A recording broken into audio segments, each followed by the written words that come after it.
तो दोस्तों यहाँ पर हम राणा गांव के पास में ही, मतलब चाटिया खेड़ी गांव है, उससे जस्ट थोड़ा सा आगे एक राणा गांव है, उसके पास में ही यहाँ पर इस जंगल में हम आए हुए हैं।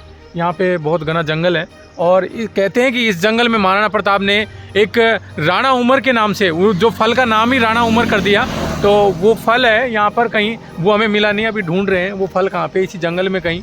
और वो जो फल है वो महाराणा प्रताप ने अपनी मुश्किल घड़ी में यहाँ पर खाकर अपने जीवन बिताया था। और जब हल्दी घाटी का युद्ध लड़ा गया और उधर जब मुग़ल चारों तरफ से उनको ढूंढ रहे थे, हर जगह उनके पीछे पड़े हुए थे, तब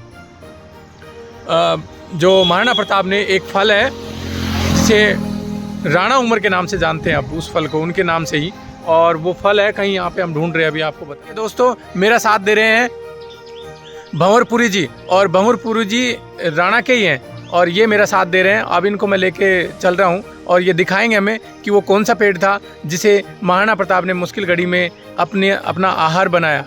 चलिए दोस्तों, तो बने रहिए हमारे साथ इस यात्रा में।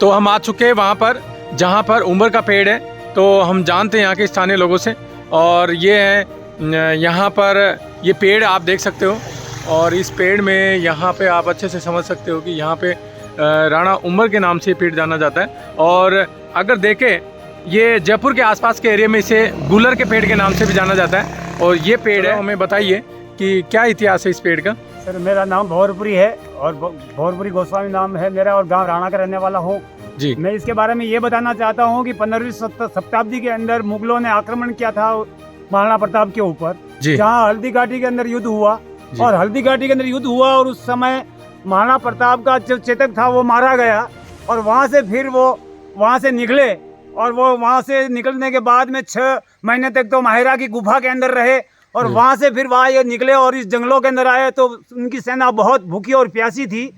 तो यहाँ पे वो पेड़ था, वो इस पेड़ के फल बहुत अच्छे पके हुए थे, उन्होंने खाया, और खाने के बाद में उनकी सेना ने संतुष्टि प्राप्त की। संतुष्टि प्राप्त करने के उपरांत उन महाराणा प्रताप ने इस वृक्ष को, इस उमर का पेड़ बोलते हैं हमारी भाषा में, इस पेड़ को साड़ी ओढ़ा करके इसका नाम उमर, इसका नाम मतलब इसको कोई नहीं काटे, ऐसा उन्होंने कह के यहाँ से गए। और उसी दिन से हमारे गांव राणा का मतलब स्थापना किया गया उनके हाथों से, इसीलिए गांव का नाम भी राणा गांव पड़ा। और यहाँ से फिर वो धौलिया जी पहाड़ है, वहाँ गए, वहाँ पे भी उनकी झोंपड़ी आज भी प्रत्यक्ष रूप में बनी हुई है, और वहाँ से फिर आगे निकलते हुए चावल निकल गए थे वो। बस यही है हमारा इतिहास। तो जैसा आपने जाना यहाँ के राणा गांव का इतिहास, और यहाँ पे राणा गांव के पास में ही उमर यानी जयपुर के आसपास के एरिया में जिसे गुलर के नाम से जाना जाता है, ये पेड़ है। और मुश्किल घड़ी में ये पेड़, इसके जो फल खा के उन्होंने अपना जीवन चलाया। और यहाँ पर पास में थोड़ा सा कुछ दूरी पर ही राणा गांव के पास में ही स्थित है धौलियाजी पर्वत। धौलियाजी पर्वत राजस्थान की 8वें नंबर की सबसे ऊंची चोटी है, और यहाँ पर जो धौलियाजी है वो एक प्राकृतिक जो नज़ारा है वहाँ का बहुत सुंदर है। अगर यहाँ पर कोई भी इस एरिया में आए तो वो जो धौलियाजी पर्वत है वो उसे ज़रूर देख के आए, क्योंकि बहुत अच्छी जगह है, बहुत प्रकृति का मनोरम दृश्य है। तो दोस्तों हम यहाँ पर आकर अब वापस जा रहे हैं, और यहाँ पर ये जंगल देख सकते हो।